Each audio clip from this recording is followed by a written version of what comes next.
준비하면서 한 가지 꿈을 꾸게 됐습니다. 제가 꿈속에서 말씀으로 살아야 된다. 말씀 따라 살아야 된다.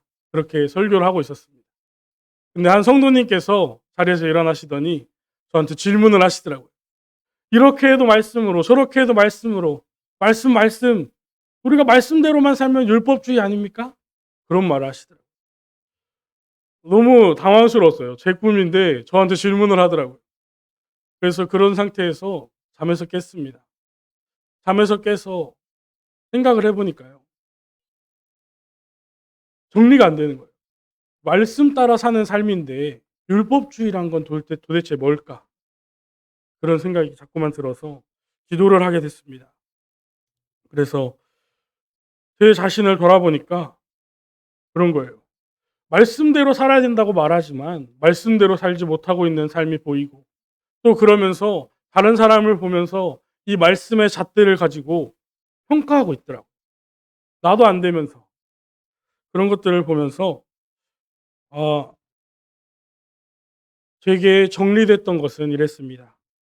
우리는 하나님이 주신 성경 안에 있는 대로, 성경 안에 있는 말씀대로 살아가야 되는 것이 맞습니다. 하나님이 율법을 우리에게 주셨고 그 율법을 가지고 살라고 말씀하셨기 때문입니다.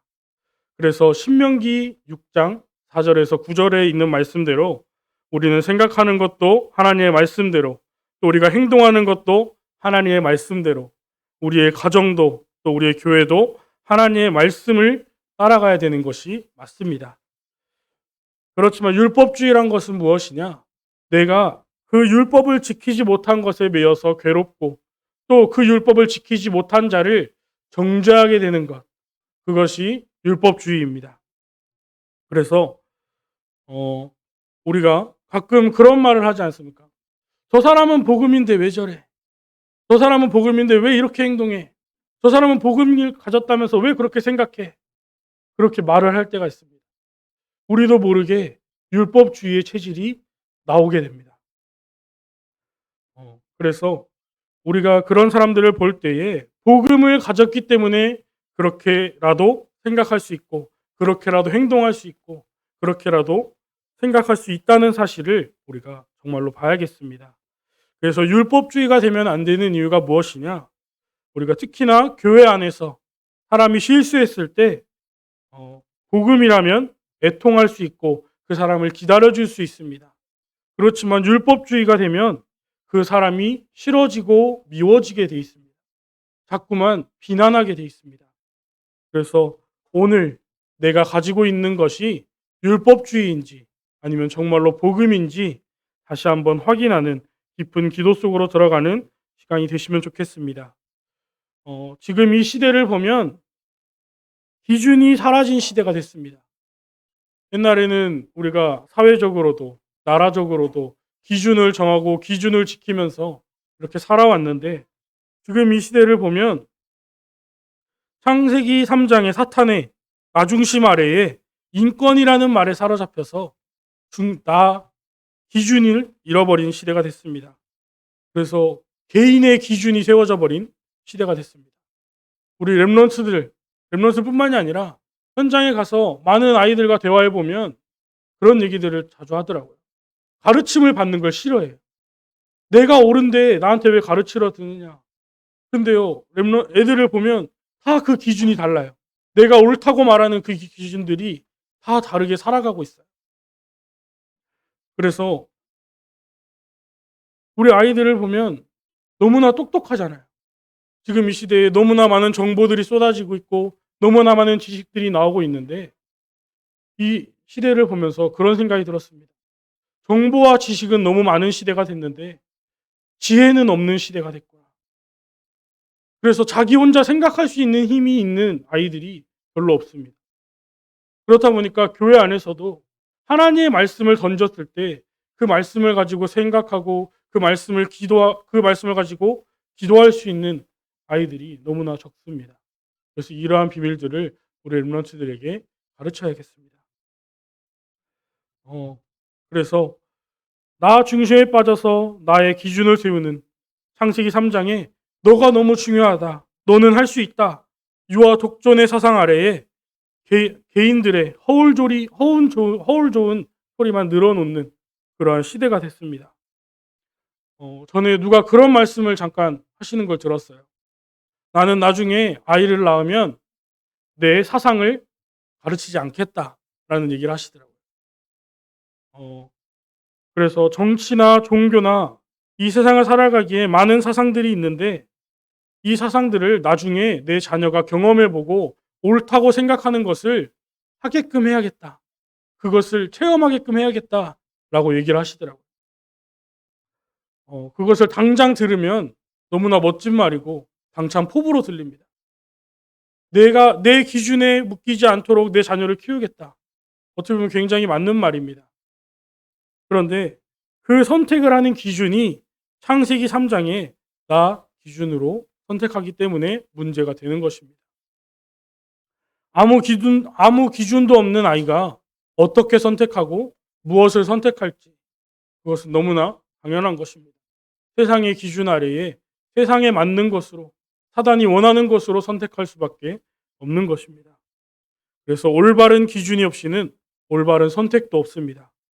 디모데후서 4장 3절에서 4절을 보면 때가 이르리니 사람이 바른 교훈을 받지 아니하며 귀가 가려워서 자기의 사욕을 따를 스승을 많이 두고 또 그 귀를 진리에서 돌이켜 허탄한 이야기를 따르리라. 자라나는 아이들이 세상의 바른 교훈도 또 바른 말씀의 교훈도 따를 수가 없고 또 자신의 기준에 맞는 자신이 원하는 말을 해주는 사욕을 따를 스승을 많이 두게 된다고 말씀하셨습니다. 그래서 진리가 아닌 허탄한 말들을 따라가는 시대가 되어버렸습니다. 그렇지만 골로새서 2장 8절에 보면 누가 철학과 헛된 속임수로 너희를 사로잡을까 주의하라. 이것은 사람의 전통과 세상의 초등 학문을 따름이요 그리스도를 따름이 아니니라 말씀하였습니다. 많은 렘넌트들이 이러한 시대 속에 살아가고 있습니다. 그래서 우리는 말씀을 따라 살아가는 하나님의 언약의 백성의 모델로 본이 되어야겠습니다. 그래서 디모데후서 4장 2절에 이렇게 말씀하였습니다.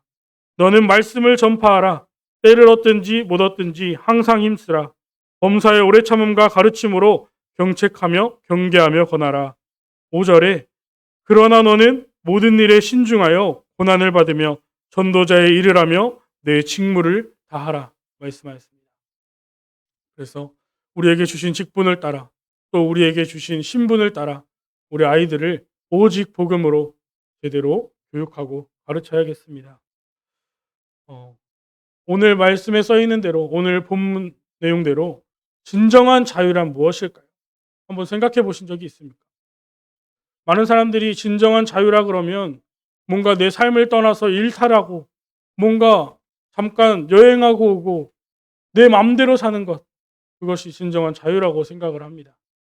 오늘 본문이 선포됐던 이 시대에서 자유라는 말은 어떤 뜻을 가지냐? 자기 스스로 충족하는 것을 말합니다. 내가 원하는 대로 할 수 있고 내가 원하는 대로 언제든지 할 수 있는 그런 것들을 말합니다. 그렇지만 그 누구도 외부의 도움 없이 살아갈 수가 없습니다. 음식을 먹어야 살 수가 있고 또 자라는 아기도 또 배우고 있는 청소년도 또 어른들이라 할지라도 다른 사람의 도움 없이는 살아갈 수가 없습니다. 그래서 그렇지만 성경에서는 자유한 자에 대한 얘기가 있습니다. 우리 성경에 보면 여호와, 이 여호와의 뜻은 스스로 있는 자라는 뜻입니다. 하나님께는 그 어떤 도움도 필요 없고 그 어떤 것도 하나님께는 도움이 되지가 않습니다. 그래서 참 자유가 있으신 분 그렇게 성경은 설명하고 있습니다. 그래서 오늘 본문처럼 말씀 안에 거함으로 참 진리를 알고 복음 안에 있는 자유를 누리는 참 제자가 되었으면 좋겠습니다. 서론으로 살리는 망대와 플랫폼을 세우라 우리에게 말씀을 주셨습니다. 첫 번째로 망대를 세우는 파수꾼입니다. 파수꾼은 망대를 재앙지대와 사각지대와 황금 어장에 세워야 된다고 말씀하였습니다. 그래서 가장 좋은 위치를 선정하고 가장 안전하며 모이기 좋고 피난처로 이용할 수 있으며 기도할 수 있는 곳을 망대로 삼아야 됩니다. 이런 망대에서 적군을 경계하고 또 빛을 비추어서 사람들을 안내하는 역할도 망대에서 해야 됩니다. 그래서 각 지역의 사람들이 가장 필요로 하는 복음을 전하고 생명을 살리는 내용이 있는 영적으로 회복하는 망대를 세워야 되겠습니다. 그렇지만 이 망대는 누가 세워줄 수도 있고 파수꾼이 세울 수도 있습니다. 그래서 이 망대보다 중요한 것은 망대를 지키고 있는 파수꾼입니다.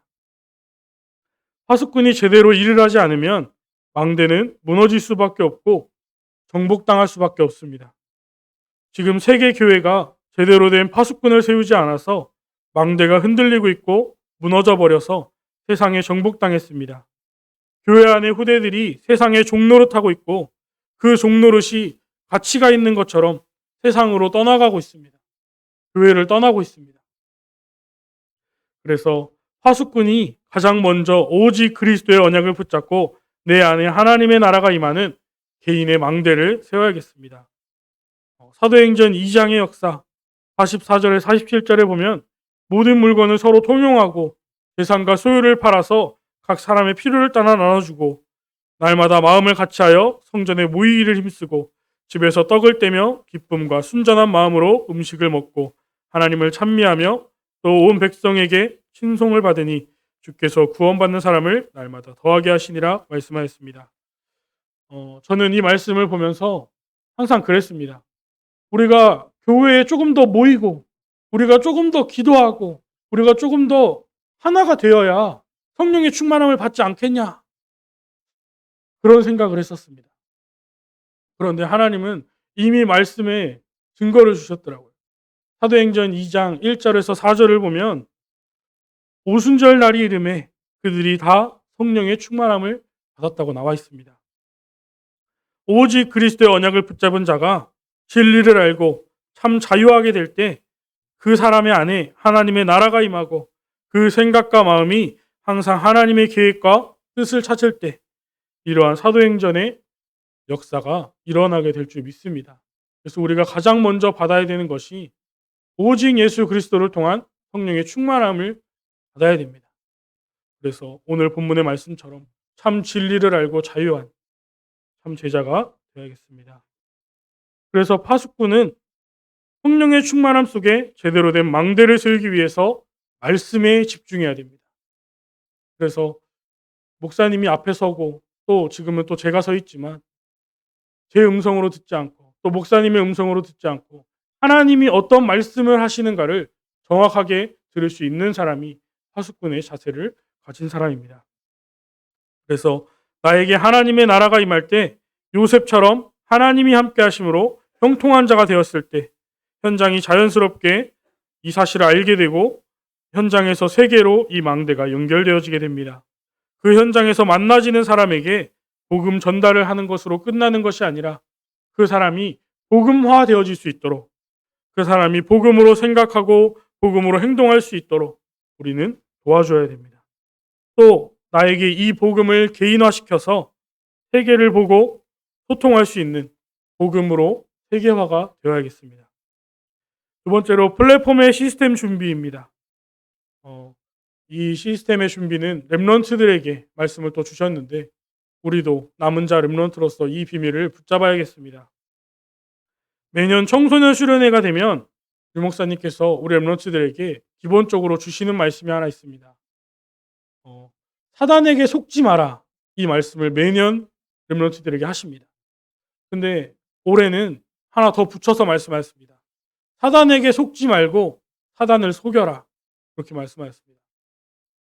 저는 이 말씀을 듣고 나서 집으로 돌아오면서 우리 렘넌트들이랑 계속 포럼하면서 사단을 속이지 않는 것은 사단에게 속지 않는 것은 무엇이고 또 사단을 속이는 것은 도대체 무엇일까, 그런 고민을 하게 됐습니다. 그러면서 기도하는 중에 이렇게 정리됐습니다. 모든 사람은 창세기 3장, 6장, 11장에서 시작했습니다. 하나님을 떠났고 하나님을 떠났지만 이 사실을 모르고 이 세상 주관자 사단이 함께하면서 힘을 주고 성공하게 합니다. 결국 이들은 무너지는데 무너졌다고 생각하지 않고 다시 세우면 된다, 다시 도전하면 된다, 그렇게 생각하면서 살아가고 있습니다. 그러면서도 계속해서 멸망길을 가고 있습니다. 이러한 세상의 문화 속에서 경제와 사회와 정치가 나오게 되었습니다. 우리 랩런트들은 이 속에서 살아가야 됩니다. 그래서 이 속에서 언약으로 새로운 출발을 해야 되는 것입니다. 모든 세상의 것이 또 그 안에 렘넌트마저 사탄의 계획처럼 흘러가는 것 같은 그 속에 있지만 그 안에서 창세기 3장 15절에 여자의 후손의 언약, 창세기 6장 14절에 방주의 언약, 창세기 12장 1절에서 3절에 아브라함이 새로운 출발을 언약을 붙잡고 했던 것처럼 오직 그리스도의 언약을 붙잡고 흔들리지 않는 것이 사단에게 속지 않고 사단을 속이는 방법이 되는 것입니다. 그래서 우리 어른들은 우리 랩런트들에게 다른 것을 전달하는 것이 아니라 이 언약을 전달해야 되겠습니다.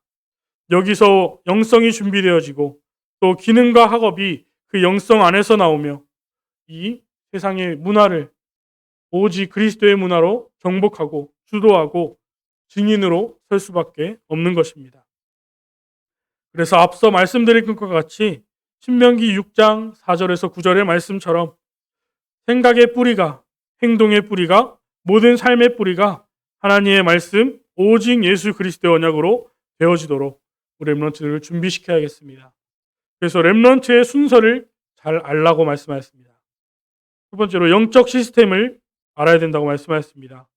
나의 삶 속에 하나님과 소통하는 영적인 시스템을 만들어야 됩니다. 이것을 어떻게 해야 되는지 잘 모르시는 분들이 너무나 많더라고요. 그래서 저는 우리 랩런트들에게 가장 쉬운 방법에 대해서 이렇게 설명합니다.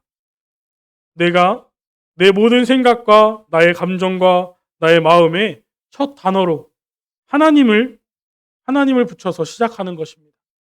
그래서 하나님 오늘 나 일어났습니다. 하나님 나 지금 화가 납니다. 하나님 나 지금 너무 기쁩니다. 하나님 나 지금 너무 억울합니다. 이런 식으로 가장 먼저 내 말 시작에 하나님을 붙이는 것입니다. 그래서 이 작은 시작이 내 삶에, 내 영혼의 시스템이 되어지게 되는 것입니다. 그래서 두 번째로 이어지는 시스템입니다. 그래서 영적 시스템이 세워지면 그 뒤에 이 시스템은 따라오게 된다고 말씀하셨습니다. 하나님이 내 마음과 생각에 또 삶에 주시는 응답과 깨달음이 보여지게 되고 그렇게 되어지면 정복하는 시스템으로서 사단에게 속지 않고 사단을 속이는 시스템이 따라오게 된다고 말씀하셨습니다. 그 속에서 그릇을 준비해라. 이 그릇을 준비하는 것은 지금 꼭 해야 하는 것, 그것을 찾는 것을 말합니다. 그래서 하나님이 원하시는 것을 지금 알고 누리고 하나님의 시간표가 보일 때까지 기다리며 또 하나님 주신 시간표에 최고의 나의 것으로 도전하는 것을 말합니다. 세 번째로 복음 가진 자의 시작입니다. 우리는 복음 가진 자로서 이 진리의 빛을 전하는 시작을 해야겠습니다. 그래서 금토의 시대를 통해 복음을 전하는 시작이 되어야겠습니다. 그래서 시급한 해결이 필요한 시대에 어린아이일수록 복음을 더욱더 심고 전달해야 됩니다. 그렇지 않고서는 복음 외의 곁길로 자꾸만 빠지게 되어 있습니다. 우리 아담과 하와를 보면 저는 그런 생각을 하게 되거든요. 하나님이 아담을 창조하시고는 아담에게 확실한 언약을 주셨습니다. 동산 중앙에 있는 생명의 나무와 선악을 알게 하는 나무를 너에게 줄 것인데 선악을 알게 하는 나무의 열매를 먹으면 반드시 죽게 되리라고 하나님께서 아담에게 말씀하셨습니다. 그런데 이제 하나님께서 외로워 보이는 아담에게 하와를 만들어 주시고 이 하와와 아담이 함께 살게 되었습니다. 그런데 성경을 보면 이 아담이 계속해서 하와에게 사랑의 노래를 불러주잖아요. 계속해서 사랑의 말을 해주잖아요. 당신은 내 살 중에 살이요 뼈 중에 뼈라. 이런 말을 계속 하는데 언약 전달하는 내용이 없어요. 그러다 보니까 서로 너무 사랑하는데 언약 전달이 없으니까 이 하와가 사단에게 너무나 쉽게 속아버리는 거예요. 언약을 듣기는 했겠죠. 아담에게. 그렇지만 너무 중요한 순간에 사단이 너무 가벼운 걸로 툭 던지는 거예요. 선악과 먹으면 안 죽어. 너 선악과 먹으면 어떻게 된대? 하나님이 동산에 있는 열매 다 먹지 말래? 물어봐요. 하와는요, 거기서 헷갈리는 거예요. 어, 죽을까 하노라? 말씀하셨던 것 같은데? 우리가요, 언약이 제대로 없으면요, 오늘 신앙생활을 하면서도요, 계속해서 흔들리게 됩니다. 우리도 흔들리는데, 우리 랩런츠들은 안 흔들리겠습니다. 더욱더 본능적으로 살아가는 청소년 시기에. 그래서 우리 랩런츠들에게 어릴 때부터 정확한 언약을 전달하고, 정확한 복음을 전달하고, 말씀대로 살아갈 수 있도록 이 말씀을 주어야 됩니다. 또 시급한 전도를 해결해야 하는데 우리는 올 수밖에 없는 교회 세 가지의 뜰을 만들어야겠습니다.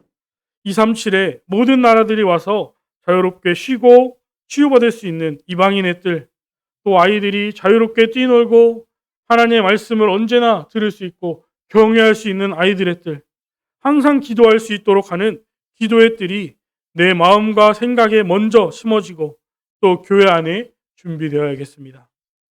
그래서 교회에 오면 하나님이 함께 하시는 것을 누리고 하나님의 계획이 성취되고 있음을 보여줄 수 있는 교회가 되어야 됩니다. 여러 가지 이렇게 종교 단체들을 보면 교회만 이게 잘 안 되는 것 같더라고요. 제가 언젠가 향일암에 한번 이렇게 갔는데 우리 조카들이 와서 조카들이랑 이렇게 갔는데 갔다 오면서 그런 얘기를 하는 거예요. 기와장 한 장에 5천만 원, 뭐 기둥 하나 세우는데 몇 천만 원 이렇게 써놔요. 그 기와장에는요, 기도 제목이 다 적혀 있어요. 내 소원 이렇게 막 적혀 있어요. 그 말은 무엇이냐? 사람들이 내 소원을 위해서 얼마든지 돈을 내고 기도한다는 거예요. 근데 우리가 교회에서 성전 건축하자, 하나님께 헌금하자 말하면 먼저 시험에 들고 있습니다. 사실 보이지 않는 것이 보이는 것보다 너무나 중요합니다. 그렇지만 세상은 보이는 것으로 사람들을 설득하고 현혹시키고 있습니다. 우리가 정말로 이 세상을 살리기 위해서 하나님이 원하시는 세 가지의 뜰이 내 마음에 먼저 심어지고 우리 교회 안에 심겨져야겠습니다. 그래서 앞으로 계속된 3단체의 네피림 운동, 접신 운동을 통해 영적인 문제, 창세기 3장, 6장, 11장에서 자유하지 못한 사람들이 교회로 몰려오게 될 것입니다. 그래서 그때를 위해서 지금 우리 후대들을 대비시켜야 하고 준비시켜야 하며 또 몰려올 그들을 살릴 준비를 시작해야겠습니다. 그래서 본론으로 참 진리, 참 제자, 참 자유입니다. 그래서 본문에서 말씀하신 참 진리란 무엇인가? 요한복음 14장 6절에 말씀하셨습니다. 내가 곧 길이요 진리요 생명이니, 예수님이 자신이 곧 진리가 되신다고 말씀하셨습니다. 또 요한복음 15장 26절에는 진리의 성령이 진리 가운데로 인도하신다고 말씀하셨습니다. 성령이 곧 진리라고 말씀하셨습니다. 그리고 복음의 말씀이 곧 진리입니다. 요한복음 17장 17절에 보면 그들을 진리로 거룩하게 하옵소서, 아버지의 말씀이 곧 진리니이다 이렇게 말씀하고 있습니다. 그래서 이렇게 보듯이 성부, 성자, 성령의 삼위일체 하나님이 진리라고 성경은 분명하게 말하고 있습니다. 첫 번째로 자유케 하는 예수 그리스도입니다. 요한복음 8장 36절에는 예수님께 참 자유케 하는 권세가 있다고 말씀하고 있습니다. 이 천하를 꿰고 이 천하를 움직이는 사탄을 이기시고 우리에게 생명을 주시는 분이 되십니다. 그래서 창세기 3장의 인간은 사탄에게 속아서 범죄하여 하나님을 떠나서 영이 죄와 허물로 죽은 상태라고 얘기했습니다. 죄와 허물로 죽은 상태다. 어떤 상태냐? 저는 어렸을 때 이제 잠자리를 많이 랩런트들에게 이렇게 설명하는데, 잠자리를 많이 잡고 놀았는데, 잠자리가 이제 갖고 놀다 보면 질리잖아요. 그러면 놔주면 날아가 버리잖아요. 그게 싫은 거예요. 그래서요, 잠자리 몸통과 꼬리 사이에다가 실을 묶었어요. 이 실을 묶어놓고 이 실을 어디다가 이제 돌을 놔두거나 하면 잠자리는 날아갈 수가 없잖아요. 근데 이 잠자리는 자기가 자유인 것처럼 열심히 날아다니는 거예요. 자기가 날고 싶은 대로 난다고 생각해서 열심히 날아요. 그러다가 제가 다시 와서 그 줄을 붙잡고 이 잠자리를 가지고 또 놀아요. 잠자리 막 날리고 놀고 막 그러다가 질리면 이 잠자리를 죽여버리는 거예요. 어릴 때 왜 그랬는지 잠자리 살려줄 수도 있는데 항상 죽였거든요. 그런 상태가 죄와 허물로 죽은 상태입니다. 사람들이 이 세상을 살면서 자기 맘대로 사는 것처럼 자기가 원하는 대로 사는 것처럼 살고 있는데 줄에 묶인 잠자리처럼 사단에게 붙잡혀서 결국엔 멸망길로 가는 지옥의 배경 속에서 사는 것이 죄와 허물로 죽은 상태입니다. 그래서 이런 우리에게 하나님은 은혜의 선물로 구원을 주시고 이러한 사망에서 생명으로 옮기셨다고 말씀하셨습니다. 우리는 하나님의 은혜가 아니고서는 항상 세상의 것을 생각해야 하고 세상의 것을 바라면서 살아갈 수밖에 없습니다. 그렇지만 히브리서 2장 10절에 구원의 창시자이신 예수님께서 우리를 율법의 저주에서 속량하셨다고 말씀하셨습니다. 그러므로 우리는 예수 그리스도의 제자가 되어서 하나님 앞에서 모든 일에 기도와 간구로 감사함으로 아뢰을 때 모든 지각에 뛰어난 하나님의 평강이 그리스도 예수 안에서 마음과 생각을 지키실 줄 믿습니다. 그래서 눈앞에 보이는 문제와 갈등과 시험에 속지 않고 하나님 앞에 내려놓을 때 참 자유와 참 평안, 참 평강 속에 우리의 마음과 생각을 지키시고 하나님의 계획을 보게 하실 것입니다. 그래서 이렇게 예수님의 제자로 참 자유를 얻게 되는 것은 사탄이 기준을 잡은 창세기 3장, 6장, 11장에 세상의 것에서 자유하여지는 것을 말하고 있습니다. 옳은 말, 옳은 행동만 가지고서는 참 자유의 구원을 얻을 수가 없습니다. 사탄의 권세를 깨뜨리고 죄와 저주, 지옥의 권세에서 우리를 구원하신 예수 그리스도, 그 이름을 믿고 고백할 때 우리는 그 구원을 얻은 줄 믿습니다. 그래서 예수님께서는 마가복음 3장 13절에서 15절에 우리를 제자로 부르셨다고 말씀하고 계십니다. 자기가 원하는 제자들을 부르시니 나아온지라. 이는 자기와 함께 있게 하시고 또 보내사 전도도 하며 귀신을 내쫓는 권능도 가지게 하려 하심이로라. 예수님의 제자가 되어서 그 이름의 권세를 사용할 때 이것은 진짜로 권능이 되어지는 것입니다. 그래서 사도행전 3장의 베드로도 이 예수 그리스도의 권세를 사용했을 때 이것이 권능이 되어졌습니다. 그래서 안진뱅이가 일어나고 또 예수를 믿는 내가 능력이 있는 것이 아니라 내 안에 계신 예수 그리스도께서 참 자유케 하는 권능이 있고 참으로 치유하는 권능이 있다. 베드로는 그렇게 고백했습니다.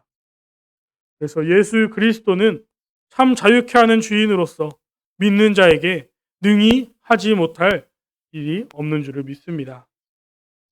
그래서 두 번째로 자유케 하는 복음의 말씀입니다. 요한복음 30장에 이렇게 요한복음 31절에 8장 31절에 이렇게 말씀하셨습니다.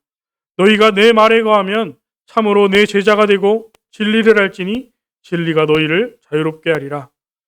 예수님의 말씀에 거할 때, 말씀을 따라갈 때 자유케 되어지는 것입니다. 그래서 마태복음 4장 19절에 나를 따라오라 내가 너희를 사람 낚는 어부가 되게 하리라 말씀하였습니다. 그래서 우리는 지금도 살아계신 예수님의 복음의 말씀을 따라 나아가는 것입니다. 그래서 말씀을 붙잡고 강단의 말씀으로 힘을 얻고 이 말씀을 따라 이 세상을 살아가는 것입니다. 그래서 히브리서 4장 12절에는 이렇게 말씀하고 계십니다. 하나님의 말씀은 살아있고 활력이 있어 좌우의 날선 어떤 검보다도 예리하여 혼과 영과 및 관절과 골수를 찔러 쪼개기까지 하며 또 마음의 생각과 뜻을 판단하나니. 하나님의 말씀은 활력이 있어서 항상 우리의 마음 속에 이 말씀이 있도록 우리는 말씀을 항상 듣고 항상 말씀을 봐야 되는 것입니다. 아까 우리 엠런츠랑 잠깐 얘기하는데 그런 얘기를 잠깐 했어요. 히브리서 4장 12절 얘기를 하면서 그런 얘기를 했습니다. 여러분들은 구구단 외우면 구구단 다 머릿속에 있어요? 그랬더니 그렇다 그러더라고요. 그런데 지난주에 외웠던 창세기 2장 7절 말씀은 여러분들 머릿속에 있나요? 물어봤어요. 그랬더니 멍 때리더라고요. 주보를 피는 애들도 있었고. 저는 그렇게 생각합니다. 하나님의 말씀은 살아있고 활력이 있어서 우리가 항상 붙잡지 않으면, 항상 듣지 않으면 도망가 버립니다. 우리가 그래서 하나님의 말씀에 너무나 집중해야 됩니다. 매일매일 말씀을 들어야 됩니다. 강단의 말씀에 집중해야 됩니다. 하나님의 뜻을 정확하게 분별하고 판단할 수 있도록. 그래서 제가 코로나 시기에 한 렘넌트를 개인 양육하게 되는 기회가 있었습니다. 저희 교회 렘넌트는 아닌데 이 렘넌트를 만나고 서로 인사하고 대화하는 중에 이 렘넌트를 살펴보니까 이 렘넌트가 자기가 하고 싶은 말은 너무 많아요. 진짜 막 자기가 어떻게 살았는지 얘기하고 싶고 뭐 자기 막 하고 싶은 말 너무 많은데 다른 사람 말을 하나도 듣지를 못하는 거예요. 그걸 보면서 처음에는 '오늘은 처음 만났으니까 그럴 수 있지.' 그런 생각을 했습니다. 두 번째 만남부터는 복음 편지를 하기 시작했습니다. 복음 편지 1 과를 하고 2 과째 하는데 이 아이를 이렇게 보는데 메시지가 하나도 안 들어가는 것 같은 거예요. 사람의 눈을 보면 알잖아요. 이 사람이 듣고 있는지, 멍 때리고 있는지, 다른 생각하고 있는지 눈을 보면 아는데 그 아이가 눈이 막 왔다 갔다 해요. 다른 생각을 계속하고 있다는 거죠. 그래서 이 두 번째 만남 이후에 목사님께 이제 가서 보고를 드리고 목사님께 이제 피드백을 받았습니다. 목사님께서 뭐라고 하셨냐면 "이 복음의 말씀을 계속해서 이 아이에게 집중할 수 있도록 도와줘라." 그런 말씀하시더라고요. 그래서 앞에 처음에 얘기했던 요한복음 14장 6 절의 말씀, 이것이 복음 편지 3 과의 내용 본문 말씀인데 이 복음 편지 3과 내용의 본문 말씀을 가지고 가서 다른 말 하나도 안 하고 렘넌트한테 그랬어요.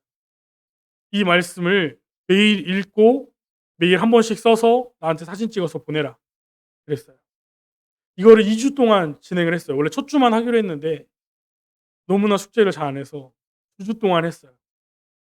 이 2주 동안 4 번의 숙제를 제출을 했는데 어 처음에는 이제 글씨도 막 틀려서 보내요.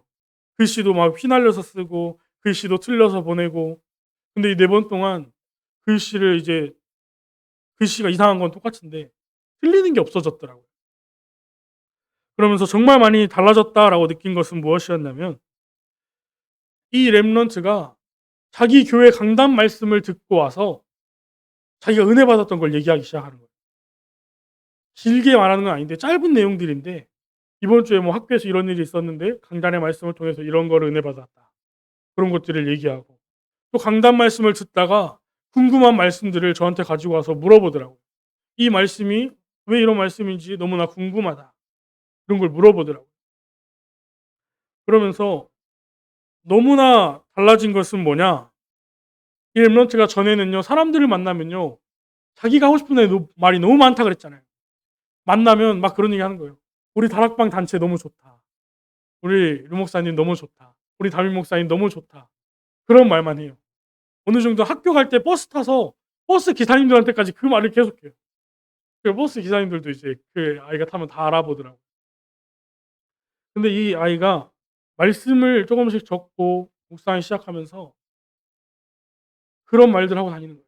이 은혜 받았던 것들을 말하고 다니고 또 자기가 이제 궁금했던 것들을 대답을 해 주면 그거에 대해서 또 해답을 얻고 그걸 말하고 다니고 그러다 보니까 이제 버스 기사님들도 그거에 이제 반응을 하기 시작하는 거예요. 그것을 보면서 진짜 말씀이 살아 있고 우리를 치유하고 있고 또 이 말씀의 증인으로 설 때 하나님은 자연적으로 우리가 증인이 되도록 사도행전 1장 8 절의 말씀을 하고 계시는구나. 그런 기도 제목이 조금 붙잡히는 시간이었습니다. 그러면서 디모데후서 3장 15절 17 절에는 성경은 능히 너로 하여금 그리스도 예수 안에 있는 믿음으로 말미암아 구원에 이르는 지혜가 있게 하느니라. 이는 하나님의 말씀으로 온전하게 하며 모든 선한 일을 행할 능력을 갖추게 하려 함이라. 이렇게 말씀하고 계십니다. 아까 우리 렘넌트가 말씀 하나 묵상했는데 이 복음의 비밀을 전달하고 또 구원의 축복을 말하고 이 사실을 전달했던 것처럼 하나님의 말씀에는 예수 안에 있는 믿음으로 말미암아 구원에 있는 구원에 이르는 지혜가 있고 하나님의 사람으로 온전하고 모든 선한 일, 우리가 착한 일을 하는 것이 아니라 복음을 전해서 생명을 살리는 이 선한 일을 할 수 있는 능력을 갖추게 하신다고 말씀하였습니다. 성경에 나오는 모든 착한 일, 선한 것은 우리가 말하는 봉사가 아닙니다. 이 복음을 전달해서 생명을 살리는 것이 진정으로 착한 일이고 진정으로 선한 일임을 믿습니다.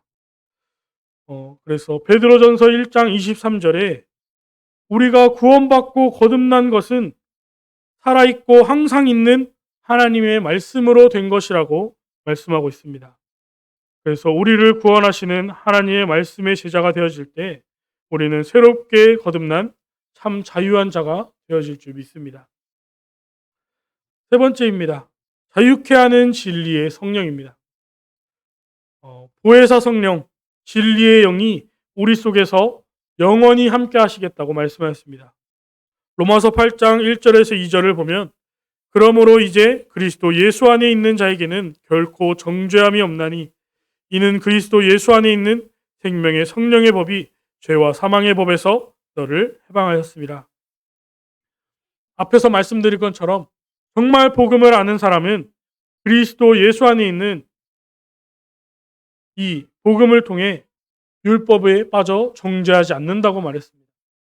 그래서 복음은 사랑할 수 있고 복음은 기다려줄 수 있고 정말 복음으로 모든 사람을 살릴 수가 있는 것입니다. 그래서 복음을 가진 우리는 죄와 사망의 법에서 이미 해방되었습니다. 그래서 세상의 법에서 사단의 법에서 자유한 자가 되었습니다. 하나님의 백성은 세상의 기준이 아닌 또 사람의 기준이 아닌 하나님의 말씀의 기준을 따라 성령의 인도를 받는 삶을 살아야 됩니다. 그것이 참 자유한 참 제자의 삶입니다. 그래서 로마서 8장 11절에 예수를 죽은 자 가운데서 살리신 이의 영이 너희 안에 거하시면 그리스도 예수를 죽은 자 가운데서 살리신 이의 영이 너희 안에 거하시는 그의 영으로 말미암아 너희 죽을 몸도 살리시리라 말씀하고 있습니다. 우리가 이 땅에서 살아가는 동안 성령의 인도를 따라 죄와 허물의 사망의 법에서 세상의 법에서 자유하게 하시고 하나님의 나라를 이루게 하시는 참 제자의 참 자유를 오늘 우리가 함께 누려야겠습니다. 결론입니다. 은혜로 얻은 이 자유를 헛되이 하지 말라고 말씀하였습니다. 우리는 하나님이 주신 이 구원의 자유를 더욱더 누려야 됩니다. 첫 번째로 예수님의 멍에를 함께 우리는 매야 됩니다. 그래서 이제 우리는 다시는 사탄의 종된 멍에를 매지 않고 예수님이 주시는 멍에를 메고 예수님께 배워야 됩니다. 우리가 항상 알고 있는 성경 구절 마태복음 11장 28절에 수고하고 무거운 짐진 자들아 다 내게로 오라 내가 너희를 쉬게 하리라 말씀하였습니다.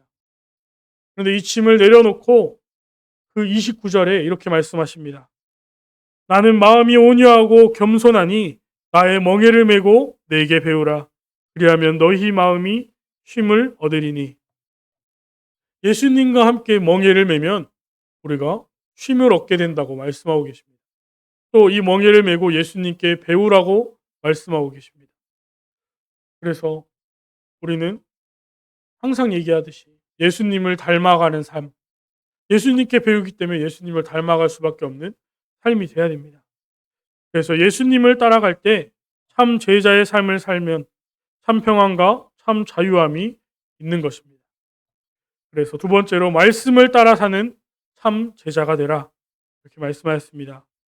우리는 강단에서 선포되는 이 말씀을 따라 살아야 됩니다.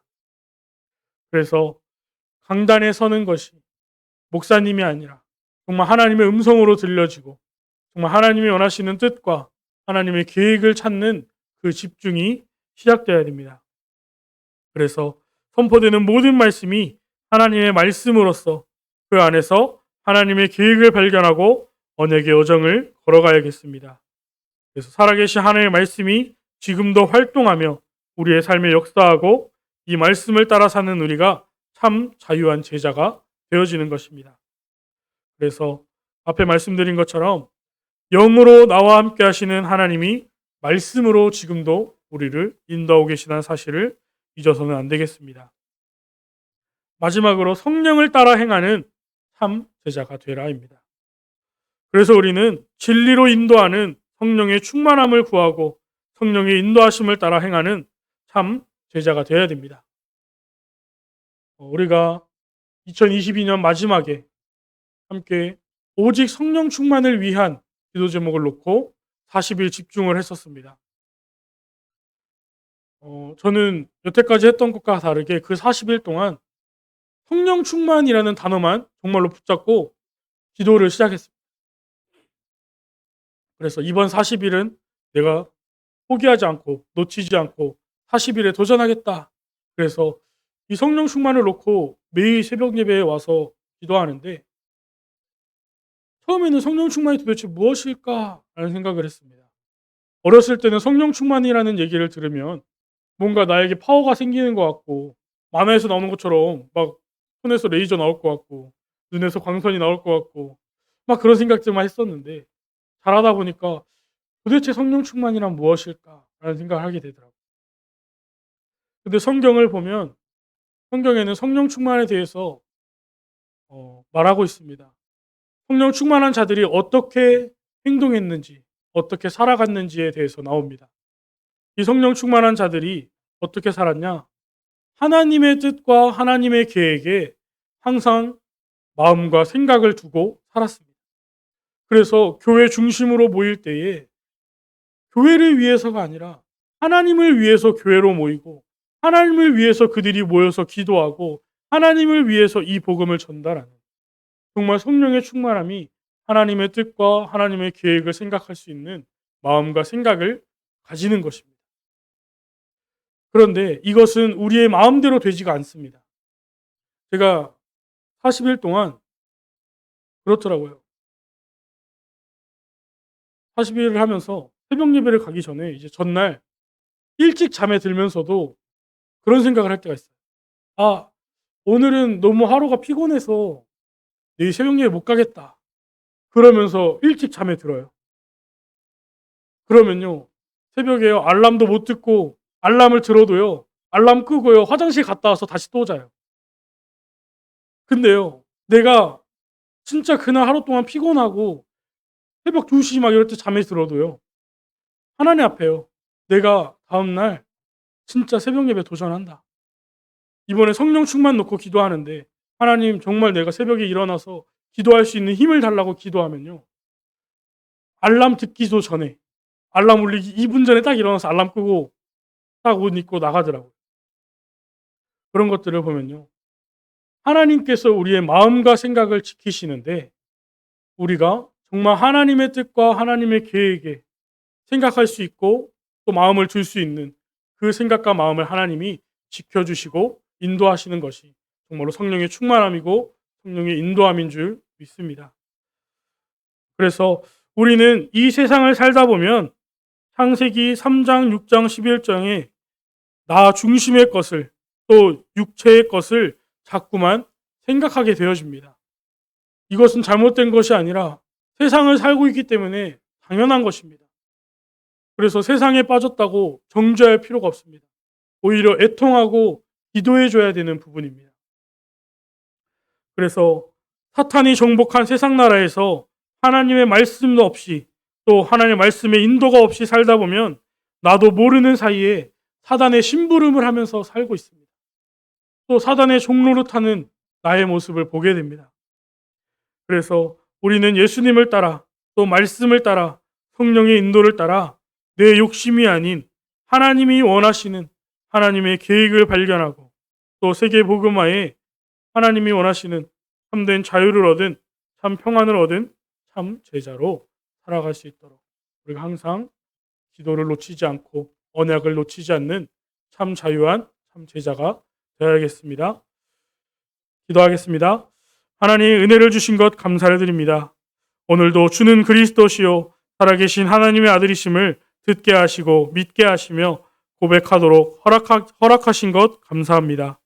우리가 하나님의 은혜로 하나님의 말씀 안에서 복음의 참 진리를 깨닫게 하시고 사탄의 종된 세상의 법, 세상의 기준을 떠나 하나님의 나라를 이루는 하나님의 뜻, 계획을 생각하는 참 자유로 인도하여 주신 것 감사를 드립니다. 이번 한 주간도 세상을 살아가는 동안 여러 가지 세상의 기준들이 우리를 흔들 때에 참 제자의 중심을 가지고 주신 말씀을 따라 흔들리지 않는 참된 제자요 망대가 되게 하여 주시옵소서. 허락하신 금토일 시대에 세계 복음화에 쓰임받을 수밖에 없는 후대들을 키워내는 하나님이 원하시는 교회가 되게 하옵소서. 지금도 살아계신 주 예수 그리스도 이름으로 기도하옵나이다. 아멘.